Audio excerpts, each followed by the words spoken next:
Next അപ്പോൾ നമുക്കിനി നോക്കി മനസ്സിലാക്കേണ്ടത് നമ്മുടെ ആ ഒരു എക്സാമ്പിൾ കോഡ്, അതായത് വെബ്സൈറ്റിൻ്റെ ഒരു HTML-ഉം അസോസിയേറ്റഡ് കുറച്ച് ഫയൽസ് ഞാനിപ്പോൾ ഒരു എക്സാമ്പിളിന് വേണ്ടി നിങ്ങളുടെ അടുത്ത് കാണിച്ചിരുന്നു കഴിഞ്ഞ സെഷനിൽ.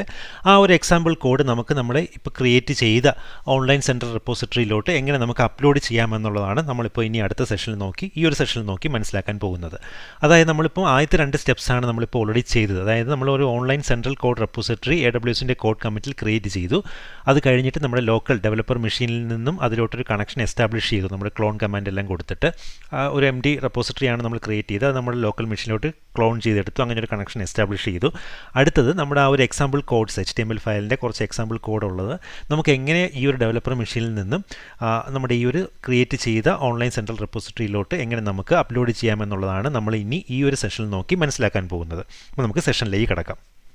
അപ്പോൾ നമ്മൾ ഓൾറെഡി കണ്ടു കഴിഞ്ഞു. നമ്മുടെ ഒരു എക്സാമ്പിൾ കോഡ് ഞാൻ ഇട്ടിരിക്കുന്നത് ഡെസ്ക്ടോപ്പിൽ കോഡ് കമ്മിറ്റ് എന്ന് പറഞ്ഞൊരു ഫോൾഡറിനകത്താണ്, ഒരു വെബ്സൈറ്റ് എന്ന് പറഞ്ഞ ഫോൾഡറിനകത്ത് ആണ് ഒരു index.html എന്ന് പറഞ്ഞൊരു HTML ഫയലും ഒരു വെബ്സൈറ്റിൻ്റെ എക്സാമ്പിൾ വെബ്സൈറ്റിൻ്റെ ഫയലും അസോസിയേറ്റഡ് അതിൻ്റെ കുറച്ച് CSS ഫയൽസ് ഉള്ള ഫോൾഡേഴ്സും ഇമേജ് ഫോൾഡേഴ്സും എല്ലാം കിടക്കുന്നത് ഡെസ്ക്ടോപ്പിലുള്ള കോഡ് കമ്മിറ്റ് എന്ന് പറഞ്ഞൊരു ഫോൾഡറിൽ.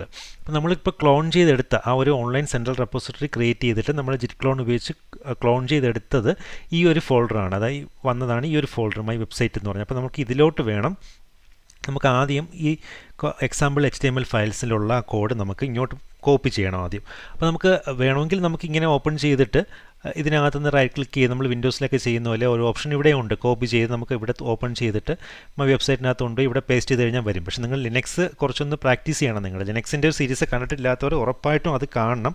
കണ്ടു കഴിഞ്ഞാൽ ലിനക്സിൽ നിങ്ങൾക്കൊരു എക്സ്പീരിയൻസ് ഇല്ലയെന്നുണ്ടെങ്കിൽ നമുക്ക് പിന്നെ ഇതൊന്നും പഠിച്ചിട്ടും ഒരു യൂസ് ഇല്ലാതെ വരും. അപ്പോൾ അതുകൊണ്ട് കഴിയുന്നതും ലിനക്സിൻ്റെ കമാൻഡ്സ് എല്ലാം ടെർമിനലിൽ കമാൻഡ്സ് ആയിട്ട് തന്നെ കൊടുത്ത് ചെയ്ത് പഠിക്കാൻ നിങ്ങൾ കഴിയുന്നതും ശ്രമിക്കണം. ഓക്കെ, അപ്പോൾ നമുക്ക് ആദ്യം നമ്മളിപ്പോൾ നിൽക്കുന്നത് നമ്മൾ ഡെസ്ക്ടോപ്പിലാണ്. ഡെസ്ക്ടോപ്പിൽ നിന്നുകൊണ്ട് ആദ്യം നമുക്ക് ആ പറഞ്ഞ കോഡ് കമ്മിറ്റ് എന്ന് പറഞ്ഞൊരു ഫോൾഡറിനകത്ത് പോകാം. ഓരോന്നിനും നാവിഗേറ്റ് ചെയ്യുമ്പോൾ ഞാനിവിടെ ഓപ്പൺ ചെയ്ത് കാണിച്ചു തരാം എവിടെയാണ് പോകുന്നതെന്നുള്ളത്. അപ്പോൾ നിങ്ങൾക്ക് ഒരു ഐഡിയ കിട്ടും. ഓക്കെ, ഈ ഒരു കോഡ് കമ്മിറ്റിനകത്ത് വന്നു. അതിനകത്ത് ഇനി വെബ്സൈറ്റ് എന്ന് പറഞ്ഞൊരു ഫോൾഡറുണ്ട്, കോഡ് കമ്മിറ്റ് ഉണ്ട്. അതിനകത്ത് ഞാൻ ഇങ്ങോട്ട് വയ്ക്കാം.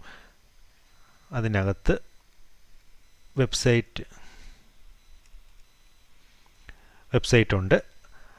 അപ്പം നമുക്ക് വെബ്സൈറ്റിനകത്താണ് നമുക്ക് ഈ പറഞ്ഞ ആ ഒരു ഫയൽസ് എല്ലാം കിടക്കുന്നത്. അപ്പോൾ നമുക്ക് അതിനകത്തോട് നാവിഗേറ്റ് ചെയ്ത് ഞാൻ പോയി ഒന്ന് LS കമാൻഡ് അടിച്ച് ആ ഫയൽസ് എല്ലാം നിങ്ങൾക്ക് ഇവിടെ കാണാൻ പറ്റുന്നുണ്ട് കമാൻഡ് ലൈനിൽ. ഓക്കെ, ഇനി നമുക്ക് CP കമാൻഡ് ഉപയോഗിച്ചിട്ട് ഈ ഉള്ള എല്ലാ ഫയൽസും നമുക്ക് റിക്കേഴ്സീവ്ലി കോപ്പി ചെയ്ത് അതിനകത്തുള്ള എല്ലാ ഫയൽസിനാണ് ഞാൻ സ്റ്റാർ കൊടുക്കുന്നത്. ഞാനിത് കൂടുതൽ ഡീറ്റെയിൽ ചെയ്തുകൊണ്ട് നിൽക്കുന്നില്ല ഇവിടെ, കാരണം ലിനക്സിൻ്റെ സീരീസ് കണ്ടിട്ടില്ലാത്തവർ അത് കണ്ടു കഴിഞ്ഞാൽ നിങ്ങൾക്ക് ഇതിനെക്കുറിച്ചെല്ലാം വളരെ ഡീറ്റെയിൽ ആയിട്ട് മനസ്സിലാവാനും ലിനക്സ് കാര്യമായിട്ട് മാസ്റ്റർ ചെയ്യാനും പറ്റും നിങ്ങൾക്ക്. ഓക്കെ, എന്നിട്ട് നമുക്ക് കോപ്പി ചെയ്തിടേണ്ടത് ഈ ഡെസ്ക്ടോപ്പിൽ തന്നെയുള്ള മൈ വെബ്സൈറ്റ് എന്ന് പറഞ്ഞൊരു ഫോൾഡറിലാണ്.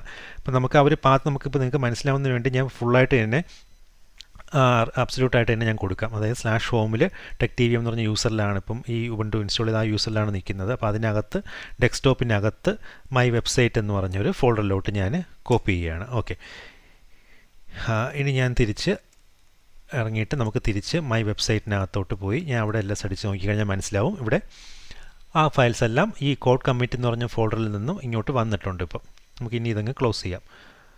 അല്ലാതെ നിങ്ങൾക്ക് ഇവിടെ ഡബിൾ ക്ലിക്ക് ചെയ്ത് ഓപ്പൺ ചെയ്ത് നോക്കിക്കഴിഞ്ഞാൽ മനസ്സിലാവും ആ ഫയൽസ് ഇങ്ങോട്ട് കോപ്പി ചെയ്തിട്ടുണ്ട്. ഓക്കെ, ഇനി നമുക്കിവിടെ ജിറ്റിൻ്റെ സ്റ്റാറ്റസ് ഒന്ന് നോക്കാം. ജിറ്റ് സ്റ്റാറ്റസ് എന്ന് പറഞ്ഞ കമാൻഡ് നോക്കിക്കഴിഞ്ഞാൽ കണ്ടില്ലേ, അപ്പോൾ ഇവിടെ അൺട്രാക്ഡ് ഫയൽസ് ഇത്രയും ഉണ്ട്. നമ്മളിപ്പോൾ പുതുതായിട്ട് കോപ്പി ചെയ്ത് ഇട്ട് കഴിഞ്ഞ ഫയൽസ് ഒന്നും ട്രാക്ക് ചെയ്തിട്ടില്ല.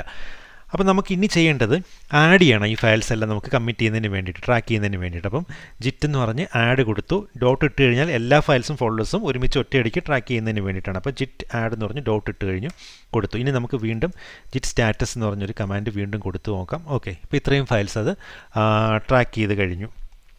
ഇനി നമുക്ക് അടുത്ത് ചെയ്യേണ്ടത് ഞാനൊന്ന് ക്ലിയർ ചെയ്യാണ് ഇപ്പോൾ. ഓക്കെ, അടുത്ത് ചെയ്യേണ്ടത് ജിറ്റ് എന്ന് പറഞ്ഞ് കമ്മിറ്റ് ചെയ്യുകയാണ്. ഞാനിപ്പോൾ ജിറ്റ് കമ്മിറ്റ് കൊടുത്തു, -m കൊടുത്തു, ഒരു മെസ്സേജ് ഫസ്റ്റ് കമ്മിറ്റെന്നോ അങ്ങനെ എന്തെങ്കിലും കൊടുത്തു, എന്നിട്ട് എൻ്റർ ചെയ്തു.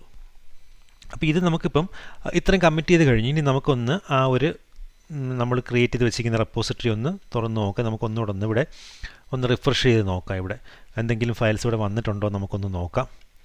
ഒന്നും വന്നിട്ടില്ല, ഇപ്പോഴും MD ആയിട്ട് തന്നെ കിടക്കുകയാണ്. അത് ലോക്കൽ മെഷീനിൽ നിന്ന് ഇങ്ങോട്ട് ഇതുവരെയും കിട്ടിയിട്ടില്ല. നമ്മളോട് കമ്മിറ്റ് ചെയ്തു, പക്ഷേ വന്നിട്ടില്ല. അപ്പോൾ ആക്ച്വലി ഈ കമ്മിറ്റ് കമാൻഡ് കൊടുക്കുമ്പോൾ സംഭവിക്കുന്നത് ലോക്കൽ മെഷീനിലോട്ട് മാത്രമേ കമ്മിറ്റ് ആവുന്നുള്ളൂ. അപ്പോൾ നമുക്ക് ഈ ആക്ച്വൽ നമ്മുടെ ഓൺലൈൻ റെപ്പോസിറ്ററി നമ്മൾ AWSൽ ക്രിയേറ്റ് ചെയ്ത ഓൺലൈൻ റെപ്പോസിറ്ററീസിലോട്ട് ഈ ഫയൽസ് വരണമെന്നുണ്ടെങ്കിൽ നമ്മൾ പുഷ് ചെയ്യണം, എന്നാൽ മാത്രമേ വരുള്ളൂ. അപ്പോൾ നമുക്ക് ജിറ്റ് പുഷ് എന്നും പറഞ്ഞിട്ടൊരു കമാൻഡ് കൊടുത്തിട്ട് ഞാനൊന്ന് ക്ലിയർ ചെയ്തിട്ടൊന്നുകൂടെ എൻ്റർ ചെയ്യാം, നിങ്ങൾക്ക് ക്ലിയർ ആയിട്ട് കാണാൻ വേണ്ടിയിട്ട്. ജിറ്റ് പുഷ് എന്നും പറഞ്ഞൊരു കമാൻഡ് കൊടുത്തിട്ട് എൻ്റർ ചെയ്യണം. അപ്പോൾ നമുക്ക് വീണ്ടും ആ യൂസർ നെയിമും പാസ്വേഡും ചോദിക്കും. നമ്മൾ ആ ഒരു യൂസറിൻ്റെ ക്രിയേറ്റ് ചെയ്ത് വെച്ച യൂസർ നെയിമും പാസ്വേഡും നിങ്ങൾ ഒന്നുകൂടെ ഇവിടെ കൊടുക്കുക. കഴിഞ്ഞ ദിവസം നമ്മൾ കഴിഞ്ഞ സെഷനിൽ ചെയ്ത പോലെ ആ ഒരു IAM യൂസറിൻ്റെ ഐഡിയും പാസ്വേഡും വീണ്ടും നിങ്ങളിവിടെ കൊടുക്കുക. അപ്പോൾ ഞാനിപ്പോൾ യൂസർ നെയിം പേസ്റ്റ് ചെയ്ത് എൻ്റർ ചെയ്തു. പാസ്വേഡും വീണ്ടും നിങ്ങൾ ആ ഒരു പാസ്വേഡ് ഇവിടെ കോപ്പി ചെയ്തിട്ട് ഇവിടെ പേസ്റ്റ് ചെയ്ത് കൊടുക്കുക. പാസ്വേഡ് കൊടുക്കുമ്പോൾ അവിടെ ഡിസ്പ്ലേ ചെയ്ത് കാണിക്കില്ല, അതുകൊണ്ട് നിങ്ങളത് കൺഫ്യൂസ്ഡ് ആവണ്ട. ജസ്റ്റ് പേസ്റ്റ് ചെയ്തിട്ട് എൻ്റർ ചെയ്താൽ മതി. ഓക്കെ, അപ്പോൾ നിങ്ങൾക്ക് ഇങ്ങനെ കുറച്ച് മെസ്സേജസ് എല്ലാം കാണാൻ സാധിക്കും. അപ്പോൾ നിങ്ങൾക്ക് ഈ ഇത്രയും ചെയ്ത് കഴിഞ്ഞിട്ട് ഇനി നമുക്ക് ആ ഒരു റെപ്പോസിറ്ററി നമുക്ക് വീണ്ടും ഒന്ന് റിഫ്രഷ് ചെയ്ത് നോക്കാം. ആ ഒരു കോഡ് കമ്മിറ്റിൻ്റെ